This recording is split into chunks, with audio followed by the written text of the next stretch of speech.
family of a mentally ill man by the name of Wayne A. Jones is suing 5 police officers in West Virginia for allegedly doctoring video evidence involving police brutality. Now, Wayne Jones was shot and killed during a confrontation with those police officers, and the lawsuit alleges that the officers used excessive force when Jones had, according to police, refused to follow orders, pulled a knife, and caused a minor injury to one of the officers. Now, a little bit of clarity here. Jones had been diagnosed with schizophrenia, and he was also shot 23 times. Seems a little excessive to me. Now, the family says that there was actually no direct evidence of the stabbing or what led up to the shooting, and the dashcam video from 4 different police cruisers only showed the shooting of Jones and nothing leading up to that. Now, that to me is a little suspicious, and it raises questions of the police account, which is follows. They said that Jones was ordered to drop the knife when he was still on the ground, when he refused, and then allegedly tried to get back up. When that happened, the officers were forced to fire multiple rounds at him to quote-unquote neutralize the threat. Now, the lawyer of the family of Wayne Jones, named Sherman Lambert, now he's quoted saying that it defied logic that police would only start recording at the end of the incident instead of at the beginning, which, like I said, is a little suspicious. Now, the motion filed, however, provided no evidence of tampering on the video, to be fair. So at this point, it's sort of a murky case, and I just want to get everybody's take on this one, and we'll start with you, Stephen. Well, I mean, first of all, the cops had no real idea of knowing that he suffered from schizophrenia and that he was on medication and stuff, so I don't necessarily blame them for not knowing that this person, that Jones, was kind of mentally disturbed. Secondly, if he had kind of a knife and had managed to kind of stab one of the cops, then there is a case that they are justified in shooting him. The questions that raise it, that's one, if he did actually stab them. We don't know, it's just taking the cop's word for it. Secondly, there were 5 cops who are being represented in this case. So there were 5 cops surrounding him, and if he was shot 23 times, which in anyone's book is excessive, if he was fired once, that could be understandable. And people sometimes say, oh, if you're running on adrenaline, then maybe it might require a few shots, maybe up to 5. Maybe you can kind of make that sort of case. But 23 shots, if you've got 5 officers, they're all firing, I assume at least 4 bullets each or something. It just seems to defy logic to have that amount of force used to subdue someone. I mean, police officers aren't the weakest of people. Assuming this guy's got a knife, then I don't see why they couldn't physically manhandle him. Okay, they might have got stabbed and this kind of one of the officers purportedly received a minor injury. I don't see why 5 grown men couldn't overpower one man. Okay, it puts them in a little bit of harm's way, but that comes with part of the job. I don't see why 23 bullets were fired, even if all of the information that the cops have said is true, which we won't know and we're probably not really going to find out. I mean, we'll have to wait until this follow-up lawsuit comes into place. I don't know if the 23 shots is as bad as we're originally making it out. And you guys know the police, but it's 23 over 5 officers, so it's not like any of them. Theoretically, I don't know how the shots were dispersed among them, but nobody had to change a clip in order to do this shooting, and cops are not trained. Like, people have delusions about how well cops are trained to shoot. They're trained to shoot in the chest, or the torso, because it's the biggest part of the body. It's not for any strategic reason. They are trained to fire multiple shots, and life isn't. And I don't feel comfortable saying that I want the officer to, I would love it if the officer disarmed him without hurting him. I would love that.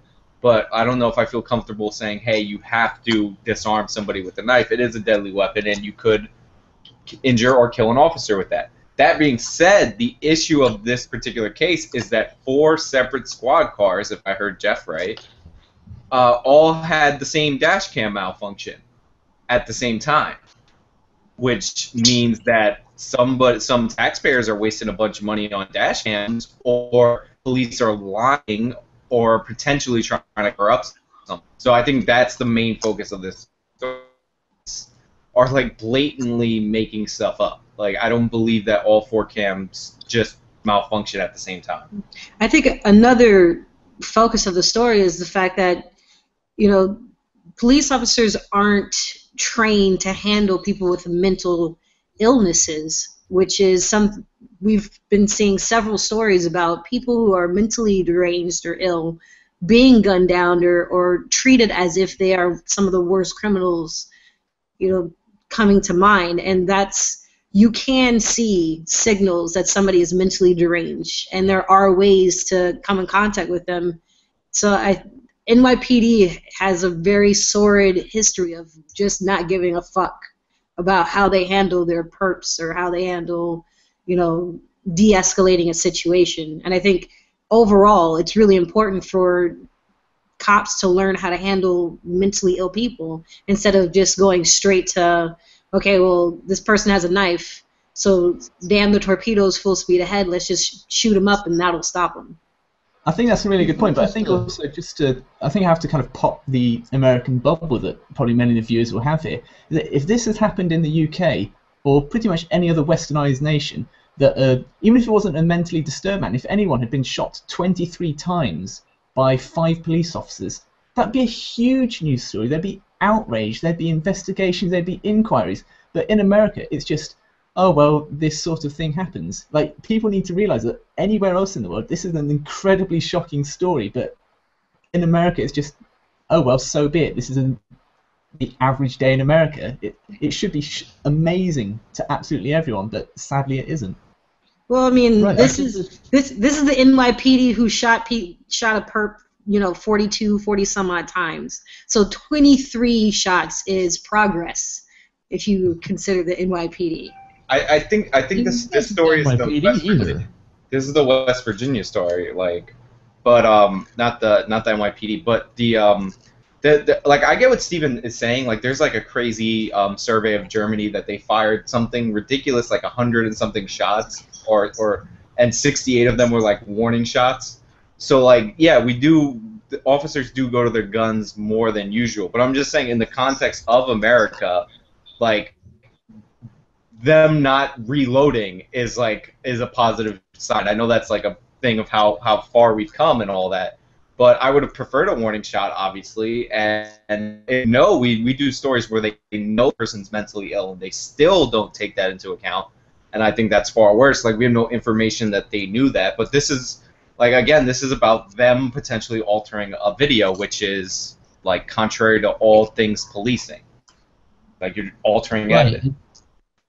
Right, it's not really about how many shots were fired. It's the fact that we don't know what led up to this. And based on the events of Ferguson and all the other different police brutality stories that we've seen across the country, you can't really take the police's word for it anymore. There's a lot of distrust, and I think they've earned that distrust.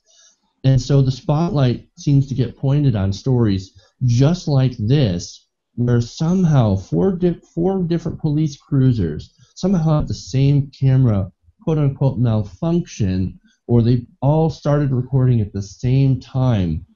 It just seems a little fishy.